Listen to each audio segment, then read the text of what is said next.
Allah Subhanahu wa taala di antara nikmat karunia yang dianugerahkan kepada hamba-hambanya, an yaj'ala lahum wa minhum rasulan. Allah Subhanahu wa taala menjadikan bagi mereka dan dari mereka sendiri seorang rasul yang diutus untuk menjelaskan perkara-perkara yang dibutuhkan oleh mereka pula. Rasul yang diutus Allah Subhanahu wa taala dan sebagai pilihan dari sekian manusia yang lainnya, ini menunjukkan kenikmatan yang besar. Rusulan mubasysyirin wa mundzirin li'alla yakuna, mereka adalah para rasul sebagai mubasyir dan munzir, sebagai pemberi kabar gembira dan sekaligus sebagai pemberi peringatan. Kabar gembira bagi orang-orang yang mau tunduk beriman kepada Allah Subhanahu wa taala dan kepada Rasulnya, dan sebagai munzir, pemberi peringatan bagi orang-orang yang ingkar kepada Allah dan kepada Rasulnya. Dan yang demikian ini agar mereka tidak ada lagi hujjah, tidak ada lagi argumen untuk menentang Allah Subhanahu wa taala pada hari kiamat. Dengan diutusnya para rasul, di antara tujuannya agar apa? Agar manusia tidak ada lagi hujjah, argumen untuk menentang Allah Subhanahu wa taala, untuk protes kepada Allah Subhanahu wa taala. Bagaimana hal ini? Hal ini ditunjukkan sebagaimana beliau sallallahu alaihi wasallam suatu ketika berkata kepada para sahabatnya dengan isyarat, mengisyaratkan, masali wa masalukum, permisalan saya bersama kalian itu sebagaimana seseorang au qadanara, yang menyalakan api. Permisalan saya dan kalian itu seperti halnya seseorang yang menyalakan api. Kemudian kalian seperti halnya apa? Seperti halnya serangga. Seperti halnya serangga. Jadi beliau seperti halnya orang menyalakan api di malam hari. Kemudian kalian seperti serangga. Serangga itu kalau di tengah malam dia akan berusaha mendatangi apa? Cahaya. Akan berusaha mendatangi cahaya. Dan mereka tidak bisa membedakan mana itu cahaya yang bermanfaat bagi mereka dan mana cahaya yang memudaratkan mereka. Dan api ini adalah cahaya yang memudaratkan, membahayakan mereka. Maka aku mencegah tiap orang dari kalian, mencegah agar tidak terjatuh di dalam api tersebut. Setelah dinyalakan, mencegah. Walakinnakum tasallatuna alayya, tetapi kalian sendiri yang apa? Melepaskan diri dari saya, mencoba melepaskan diri dari saya sehingga terjatuh di dalam api tersebut. Ini di antara nikmat yang besar yang Allah Subhanahu wa taala anugerahkan kepada manusia. Kemudian pada diri seorang rasul tentunya memiliki sifat-sifat yang melebihi orang selain rasul tersebut.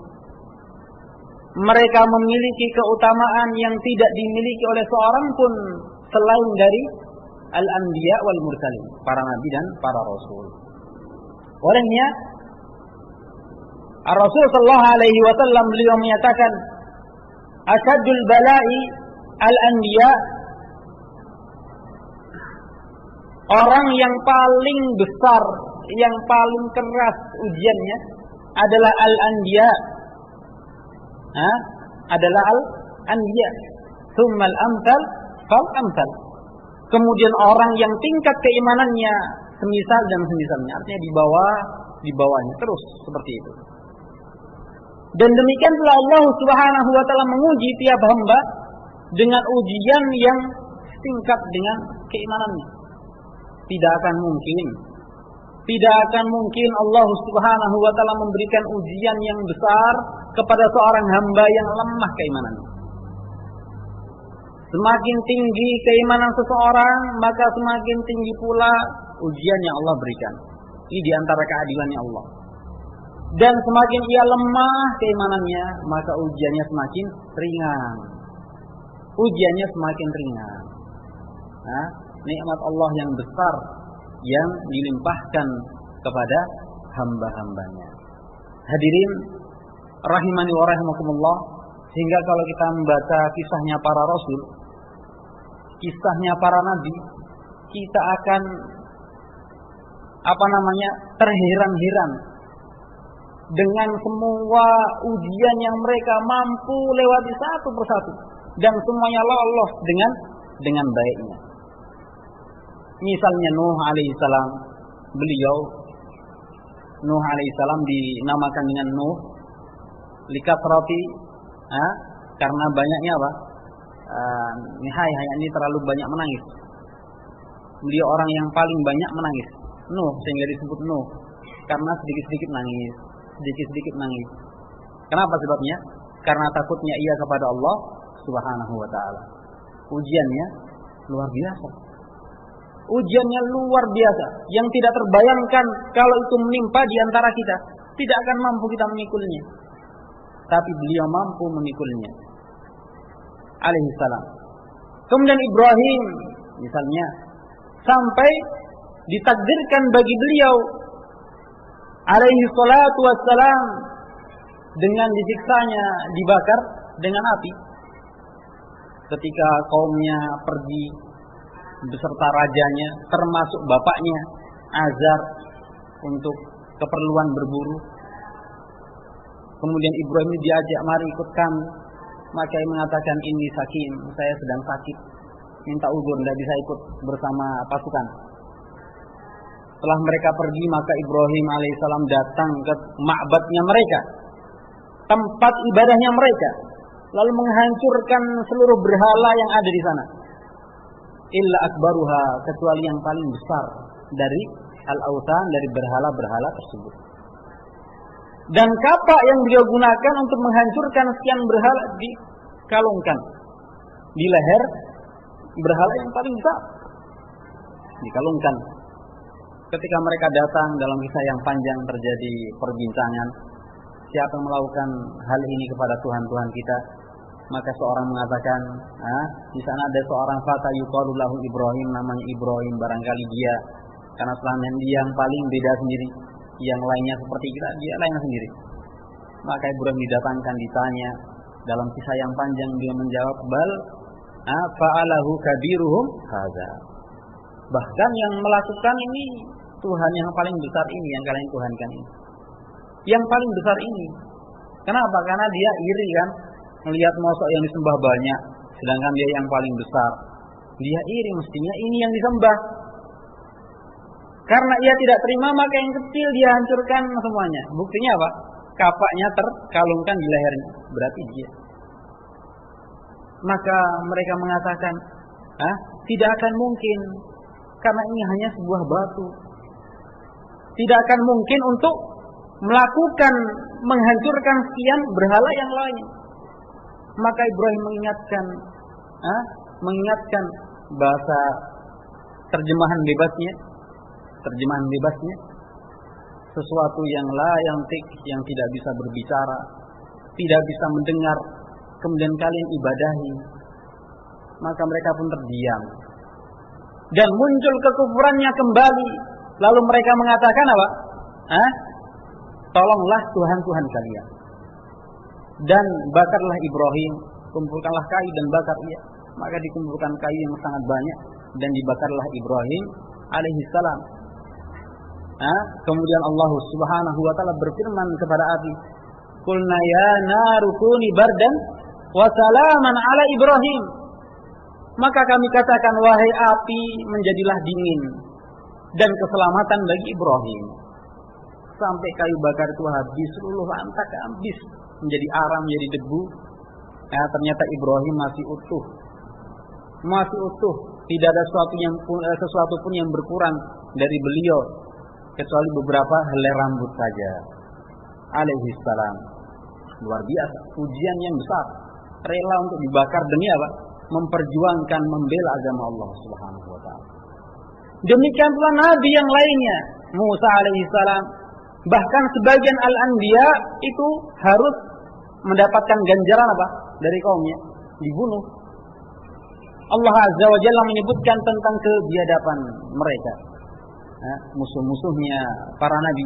Wa yaqtuluna an-nabiyina bighairi haqqin wa yaqtuluna alladhina ya'muruna bil qisti minan nasi fabashshirhum bi'adzabin alim, kata Allah Subhanahu.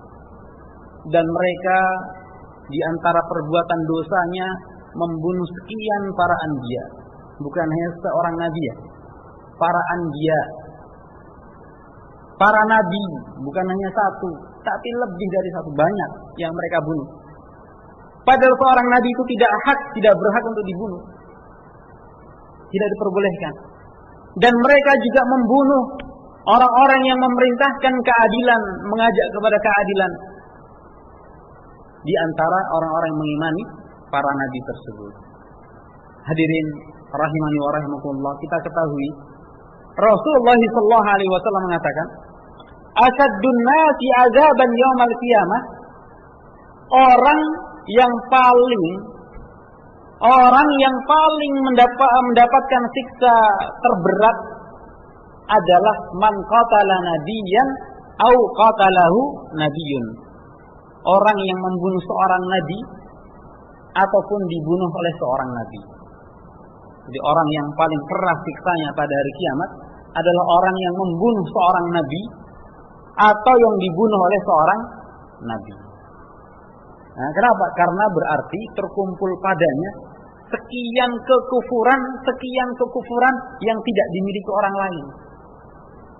Sekian kekufuran yang tidak dimiliki orang lain. Dan semua kekufuran yang ada pada orang lain ngumpul pada dia. Na'udzubillah min dzalik.